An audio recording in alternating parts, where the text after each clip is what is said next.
នៅសម័យនេះអ្នកអាចមើលឃើញស្ថាប័នអប់រំជាច្រើនកាលពីមុនវាត្រូវបានសាងសង់នៅលើអគារឬនៅក្នុងតំបន់សហគមន៍ប៉ុន្តែសប្តាហ៍នេះខ្ញុំតែងតែឃើញមាននៅតាមហាងលក់ទំនិញធំៗនិងផ្សារទំនើបសហគមន៍រឿងថ្ងៃនេះគឺនិយាយអំពីអ្នកស្រី G Ford រឿងដែលអ្នកស្រី G Ford បានប្រាប់ខ្ញុំគឺជាអ្វីដែលបានកើតឡើងចំពោះគាត់បន្ទាប់ពីនាងបានទៅបង្រៀននៅសាលាភាសាមួយតាមពិតទៅស្ថាប័ននេះមានសាខាជាច្រើនប៉ុន្តែកន្លែងដែលអ្នកស្រី G ធ្វើការគឺដូចជាផ្សារទំនើបសហគមន៍មានភោជនីយដ្ឋានតំបន់អប់រំតំបន់ផ្សារទំនើបជាដើមហើយរឿងនេះមិនយូរប៉ុន្មានទេគឺមានរយៈពេលត្រឹមតែ4ឆ្នាំប៉ុណ្ណោះជាធម្មតានាងនឹងបង្រៀនចាប់ពី2ម៉ោងដល់6ម៉ោងវាអាស្រ័យលើកាលវិភាគរបស់ស្ថាប័នមានវគ្គសិក្សាមួយចំនួនវគ្គសិក្សាខ្លះដែលសិស្សសិក្សាច្រើននឹងបង្រៀនពីម៉ោង10ព្រឹកដល់ម៉ោង6ល្ងាចឬវគ្គសិក្សាខ្លះដែលជាវគ្គបើកនឹងបង្រៀនរហូតដល់ម៉ោង8យប់ហើយដោយសារតែនាងមកធ្វើការនៅស្ថាប័ននេះស្ទើរតែរាល់ថ្ងៃនោះគឺចាប់ពីថ្ងៃច័ន្ទដល់ថ្ងៃសុក្រវាបានបង្ហាញថាអ្នកស្រី Jeep ស្គាល់យ៉ាងច្បាស់ពីច្រកចូលនិងច្រកចេញនៃផ្សារទំនើបសហគមន៍នេះប៉ុន្តែទោះបីជានាងស្គាល់ច្បាស់ក៏ដោយពីព្រោះផ្សារទំនើបសហគមន៍មានទំហំធំណាស់វាជាអគារធំមុខហើយមានច្រើនជាន់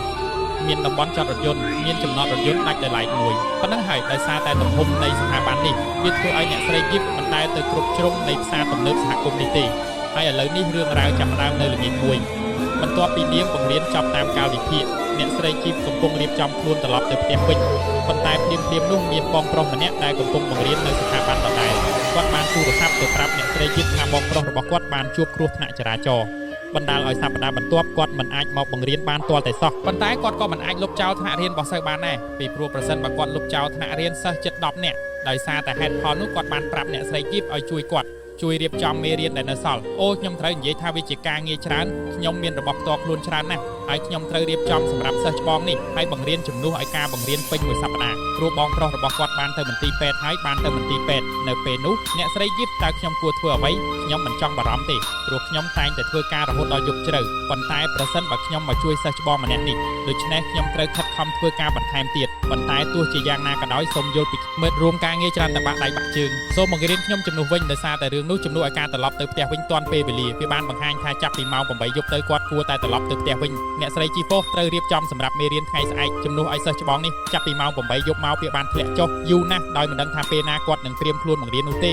នៅថ្ងៃនោះខ្ញុំមិនចង់ធ្វើការទេខ្ញុំមិនបានមើលម៉ោងទេព្រោះពេលខ្ញុំភ្ញាក់ពីដំណេកម្ដងទៀតវាជិតដល់ពាក់កណ្ដាលអាត្រៀតហើយជាសំណាងណាស់ដែលផ្សារសហគមន៍នេះគ្មានពេលចេញចូលទេហើយកន្លែងភាគច្រើនគឺជាកន្លែងបើកចំហវាបើកចំហទលាយត្រៀមខ្លួនសម្រាប់ចេញចូលគ្រប់ពេលអ្នកស្រី G Ford មិនចាំបាច់ភ័យខ្លាចទេថានាងនឹងជាប់គាំងនៅក្នុងតំបន់នេះពេលកំពុងរៀបចំមេរៀននាងគិតថានាងគួរតែត្រឡប់ទៅផ្ទះវិញខ្ញុំនឹងត្រឡប់មកវិញនៅព្រឹកស្អែកមុនពេលខ្ញុំចាប់ផ្ដើមបង្រៀនខ្លួនឯងហើយបន្ទាប់មកអូសវាចេញម្ដងទៀតនៅពេលយប់ប៉ុន្តែពេលនាងបើកទ្វារចេញពីស្ថាប័ននោះអ្នកស្រី Jeep បានឃើញថាជាន់ដែលនាងកំពុងអង្គុយនោះត្រូវបានបំភ្លឺរហូតដល់វាស្ទើរតែងងឹតសូនឈឹងខ្ញុំពិតជាភ្ញាក់ផ្អើលណាស់ពេលឃើញដូច្នោះព្រោះខ្ញុំធ្វើការនៅទីនេះយូរហើយប៉ុន្តែខ្ញុំមិនដែលមកយឺតយ៉ាងនេះទេដូច្នេះខ្ញុំមិនបានដឹងទេថាបន្ទាប់ពីម៉ោង10យប់ឬជិតពាក់កណ្ដាលអាធ្រាត្រកន្លែងនេះនឹងងឹតខ្លាំងណាស់ប៉ុន្តែមិនយូរប្រហែលនាងបានឃើញពន្លឺតូចមួយស្តៀងនឹងពន្លឺពីពិលពីព្រោះនាងបានឃើញរឿងនោះដូច្នេះនាងបានដើរត្រង់ទៅទ្វារស្ថាប័នដើម្បីបើកវាមុនពេលនាងឃើញរឿងនោះម្ចាស់ពិលនៅពីមុខនាងវាគឺជាបរិះវ័យក្មេងម្នាក់គាត់ជាបរិះវ័យកណ្ដាលម្នាក់គាត់កំពុងដើរជាមួយពិល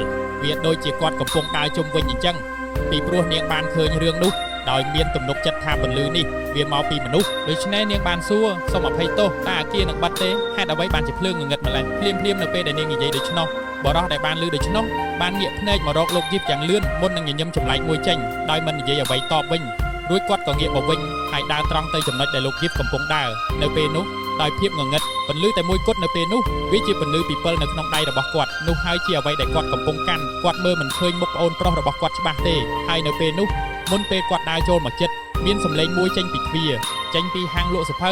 ឈរនៅជាប់នឹងវិទ្យាស្ថានហើយពេលដែលលោក Jeep ងាកមកមើលសម្លេងវាបានបង្ហាញថាអ្នកដែលបើកទ្វារនាងស្គាល់គាត់បងប្រុសម្នាក់នេះឈ្មោះពួកអោគាត់ជាបងប្រុសម្នាក់ដែលធ្វើការនៅហាងលក់សភៅគាត់ជាប់គាំងជាមួយវិទ្យាស្ថានភាសាដែលលោក Jeep កំពុងធ្វើការនាងបាននិយាយអូអ្នកមិនទាន់ត្រឡប់ទៅវិញទេឬខ្ញុំបានឮសម្លេង Jeep ដូច្នេះខ្ញុំក៏ចេញមកមើលតើអ្នកទាំងពីរកំពុងដេកជាមួយគ្នាមែនទេវាជាពេលល្ងាចដែលវេនរបស់គាត់បានបញ្ចប់ពីព្រោះថ្ងៃនោះហាងរបស់គាត់មានការត្រួតពិនិត្យស្តុកដែលនៅពេលនោះពេលគាត់ងាកទៅជួបនរណាម្នាក់ដែលគាត់ស្គាល់លោក Jeep និងលោក Off បានងាកមកមើលគាត់ក្នុងពេលតែមួយមុនពេលឃើញរឿងនោះមុខរបស់បងប្រុសនោះមុខរបស់គាត់មើលទៅដូចគាត់រត់ខឹងណាស់វាជាទីតាំងដែលបងប្រុស ប្រុសនោះដើរទៅវានៅចិត្តអ្នកទាំងពីរដូច្នេះវាធ្វើឲ្យពួកគេទាំងពីរងាកមុខមករកគាត់មើលមុខដែលហាក់ដូចជាមិនសមនឹងអារម្មណ៍របស់បងប្រុសគាត់ហើយបន្ទាប់មកបងប្រុសបាននិយាយចេញមកដោយសំឡេងច្បាស់ខ្ញុំនឹងបិទហើយសូមប្រញាប់ចេញទៅហើយបន្ទាប់មកគាត់បានងាកក្រោយហើយដើរត្រឡប់មកវិញតាមផ្លូវដដែលដល់ពេលនោះលោកជីហ្វមានការងឿងឆ្ងល់តើគាត់បានធ្វើអ្វីខុសគ្រាន់តែត្រឡប់ទៅផ្ទះយឺតប៉ុន្តែដោយដែលខ្ញុំបាននិយាយអញ្ចឹងនាងមិនបានបន្ទោសខ្លួនឯង 100% ទេវាគឺជាមនុស្សដែលធ្វើការពេលណាអ្នកនឹងត្រឡប់ទៅវិញជារឿងរបស់យើងដូច្នេះនាងគិតយ៉ាងច្បាស់ប្រហែលជាគាត់ព្រួយបារម្ភអំពីសុវត្ថិភាពនៃតំបន់នោះយប់ជ្រៅហើយផ្សារទំនើបសហគមន៍បែបនេះនៅមានមនុស្សនៅសល់ប៉ុណ្ណឹងហើយដូច្នេះវាធ្វើឲ្យលោក Gift និងលោក Off សម្លឹងមើលមុខគ្នាទៅវិញទៅមកដោយមិនសូវយល់ចិត្តមុននឹងដើរចុះតាមអគាររួចបត់ទៅចំណតរថយន្តដែលតបជាប់គ្នាទៅវិញហើយបន្ទាប់មកបានផ្លាស់ទៅផ្ទះវិញនៅយប់នោះដែលមកពីរឿងចម្លែកកាលពីយប់មិញតាមពិតទៅលោក Gift ផ្ទាល់មិនចង់គិតច្រើនទេប៉ុន្តែក្នុងជំរឿចិត្តរបស់គាត់មានអារម្មណ៍ថាអ្វីទៅហេតុអ្វីបានជាសន្តិសុខនោះធ្វើអាកប្បកិរិយាចម្លែកហើយខ្ញុំបានធ្វើការនៅទីនេះយូរហើយខ្ញុំមិនដែលឃើញសន្តិសុខរូបនេះពីមុនមកទេមុនពេលចូលគេងនាងសម្រាប់ចិត្តទីស្ថានដល់ប្រពុតរួចចូលគេងភ្ញាក់ពីព្រលឹមនៅថ្ងៃមួយទៀតបញ្ញាប់ទៅវិជាស្ថាននៅពេលព្រឹកហើយបន្ទាប់មកត្រៀមខ្លួននៅថ្ងៃនោះអ្វីៗគឺធម្មតានាងកំពុងរៀបចំសម្រាប់មេរៀនហើយបន្ទាប់មករៀបចំសម្រាប់មេរៀនចំនួនបងប្រុសដែលទទួលបន្ទុកការងារហើយបន្ទាប់មកធ្វើការសប្បាយបន្តិចចិត្តដល់ពាក់កណ្ដាលអត្រាទៀតហើយដែលលើកនេះជាលើកទី2ហើយលោក Gift បានចាក់ចេញពីផ្សារទំនើបក្រោយម៉ោង 4 រសៀលបន្ទាប់ពីនេះខ្ញុំចង់ទូរស័ព្ទទៅផ្សារទំនើបសហគមន៍លោកអ៊ូហ្វាងវានឹងងាយស្រួលហៅជាងហើយរឿងចម្លែកនោះគឺថានៅយប់នោះបន្ទាប់ពីលោក Gift ចាក់ចេញពីវិជាស្ថាននាងបានឃើញភ្លើងនៅលើអគារនោះវានៅតែភ្លឺដូចធម្មតាប៉ុន្តែគ្មាននរណាម្នាក់នៅលើអគារនោះទេដោយសារតែរឿងនោះនាងដើរយឺតតាមផ្លូវនាងមានបំណងទៅត្រង់ទៅចំណតរថយន្តប៉ុន្តែភ្លាមនោះក៏មានរឿងមួយកើតឡើងនាងបានឮសំឡេងខ្លាំងមួយពីចម្ងាយ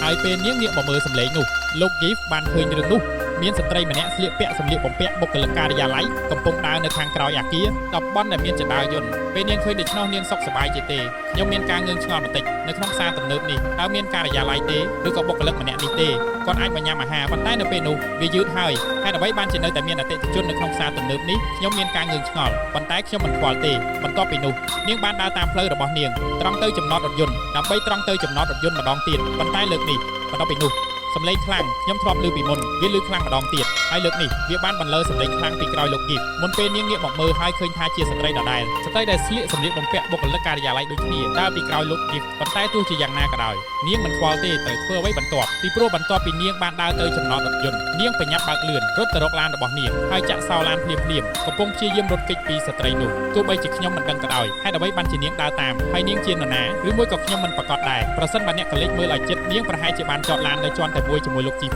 ប៉ុន្តែមិនយូរប៉ុន្មានទេពេលលោក Gift បើកឡានចេញពីចំណតរថយន្តគាត់បានបត់ចេញពីអគារនាងមានអារម្មណ៍ដូចមានពន្លឺខ្លះវាទាក់ទាញភ្នែកហើយឆ្លុះបញ្ចាំងពន្លឺពីខាងក្រោយឡាននាងបានបើកកញ្ចក់មើលក្រោយហើយឃើញវានៅខាងក្រោយរថយន្តវាជាស្ត្រីដដែលស្លៀកសម្លៀកបំពាក់បុគ្គលិកការិយាល័យដូចគ្នាដើរពីក្រោយនាងប៉ុន្តែលើកនេះស្ត្រីនោះហាក់ដូចជាត្រូវបានគេមើលឃើញតាមរបៀបដែលមុខរបស់នាងពោពេញដោយឈាមមុខខាងស្ដាំរបស់នាងខូចទ្រង់ទ្រាយខ្ញុំមើលមិនឃើញមុខរបស់នាងទេរូបភាពដែលខ្ញុំបានឃើញនៅពេលនោះស្ត្រីនោះកំពុងដើររត់ទៅរកឡានរបស់លោក Gift រត់ដូចជានាងកំពុងព្យាយាមបង្កើនល្បឿនហើយច្រើនជាងនេះទៅទៀតនោះគឺជាខ្នងរបស់ស្ត្រីនោះលោក Gift បានឃើញរឿងនោះវាគឺជាស្ត្រីដដែលមនុស្សដដែលដូចម្សិលមិញស្ត្រីនោះកំពុងរត់តាមស្ត្រីដ៏គួរឲ្យខ្លាចនោះនៅពេលនោះនាងមានការភ្ញាក់ផ្អើលយ៉ាងខ្លាំងនាងប្រញាប់ជន់ឈ្នន់ល្បឿនរួចក៏បត់ចេញពីចំណតរថយន្តដើម្បីព្យាយាមមានស្មារតីតាមដែលអាចធ្វើទៅបានហើយឆាប់នេះនៅពេលដែលនាងបានងាកចេញពីអគារនាងបានឮសំឡេងស្ត្រីនោះរត់តាមនាងស្រែកខ្លាំងនាងបានដេញតាមឡានរបស់លោក Gift ហេតុអ្វីខ្ញុំប៉ុណ្ណឹងហើយ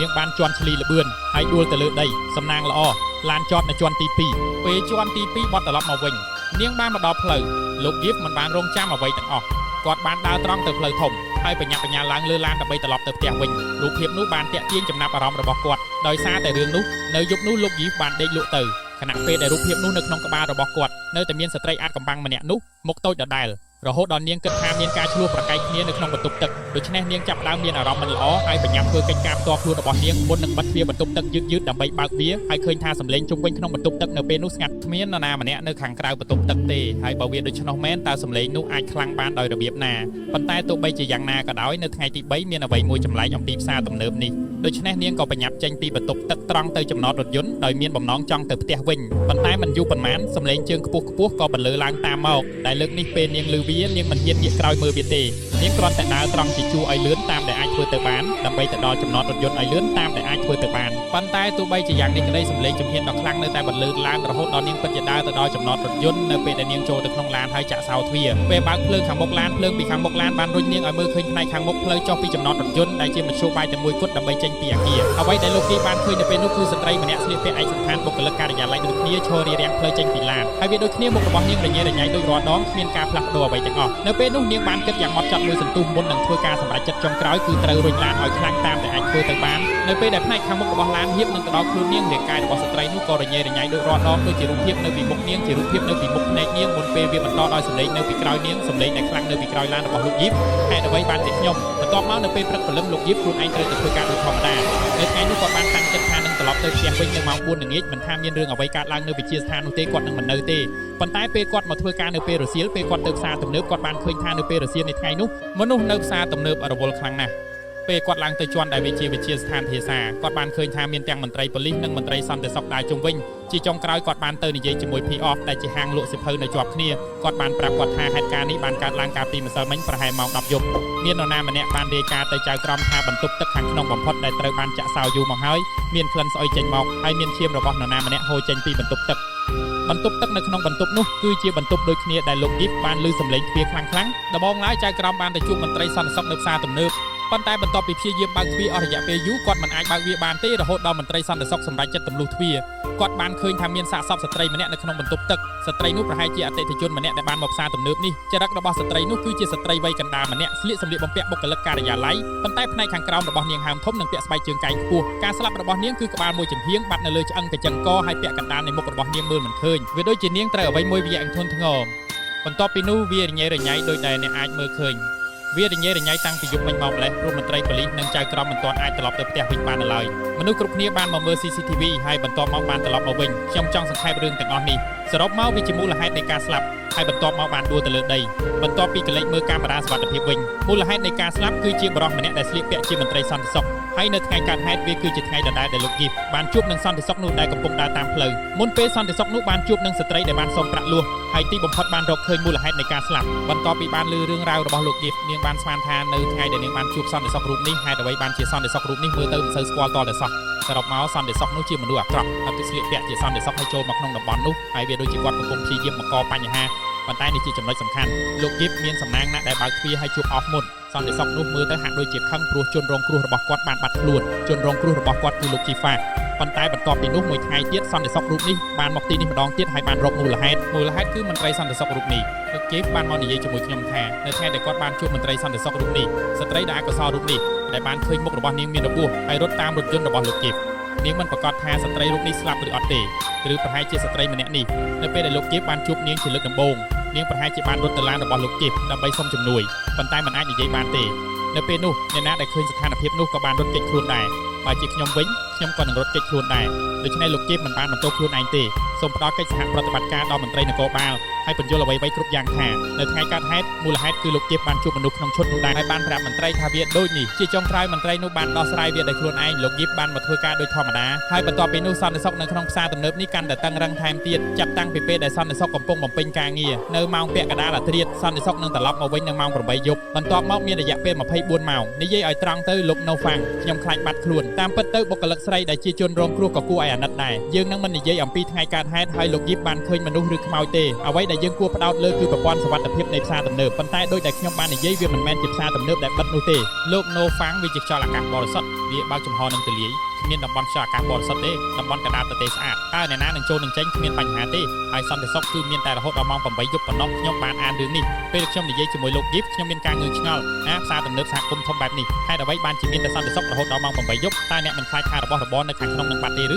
ប៉ុន្តែពេលយើងនិយាយគ្នាពិតៗលោកយីបបាននិយាយថារបស់របរនៅខាងក្នុងរបស់របរដែលនៅចំកណ្ដាលស្ទើរតែគ្មានអ្វីទាំងអស់ដូច្នេះអ្នកជួលឬស្ថាប័នភាសាភោជនីយដ្ឋានឬអ្វីក៏ដោយចាក់សោទ្វារដោយខ្លួនឯងការពារខ្លួនដូច្នេះវាជាចំណុចសំខាន់មួយនោះធ្វើឲ្យមនុស្សអាក្រក់អាចចូលមកទីនេះបានហើយជ្រើសរើសបង្កហេតុដោយគ្មានប្រព័ន្ធសុវត្ថិភាពអ្វីទាំងអស់តាមពិតទៅស្ត្រីនោះគួរឲ្យអាណិតណាស់ហើយនៅពេលដែលនាងជាខ្មោចជីវិតនិងព្រលឹងដែលបាត់បង់ខ្មោចក៏គួរតែនៅទីនោះដែរពីព្រោះបន្ទាប់ពីនាងចាក់ចេញពេលលោកជីហ្វទៅបន្ទប់ទឹកនាងនៅតែឮសំឡេងស្ត្រីនោះនៅក្នុងបន្ទប់ទឹកខ្ញុំនៅតែឃើញស្ត្រីនោះរារាំងឡានខ្ញុំមិនចង់គិតបែបនោះទេព្រលឹងនារីនោះតើនាងខឹងនឹងលោកជីហ្វដែលឃើញនាងហើយមិនជួយទេឬនេះជាអ្វីដែលខ្ញុំកំពុងសម្លឹងមើលប៉ុន្តែការពិតគឺថាលោកជីហ្វបាននិយាយបន្ទាប់ពីនោះនាងមិនបានរកឃើញអ្វីទេមកបង្រៀនភាសា ដូចធម្មតាដែលផ្សារទំនើបនៅតែតឹងតែងដូចមុន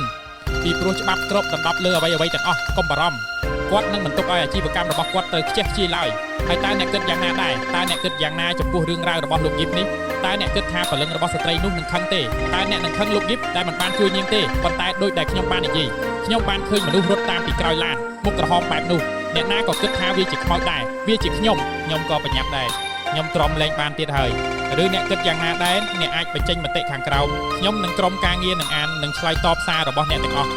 ហើយអ្នកអាចគាំទ្រយើងបានយ៉ាងងាយស្រួលគ្រាន់តែចូលចិត្តវីដេអូនេះឬអ្នកអាចចែករំលែកវានៅកន្លែងណាដែលអ្នកចង់បានឬអ្នកអាចចូលរួម Channel សម្រាប់ថ្ងៃនេះសូមអរគុណច្រើនសម្រាប់ការស្ដាប់រហូតដល់ចប់ជួបគ្នាម្ដងទៀតជាមួយរឿងសង្ហា108នៅវគ្គបន្ទាប់សូមជូនពរអ្នកឲ្យមានរាត្រីសួស្ដី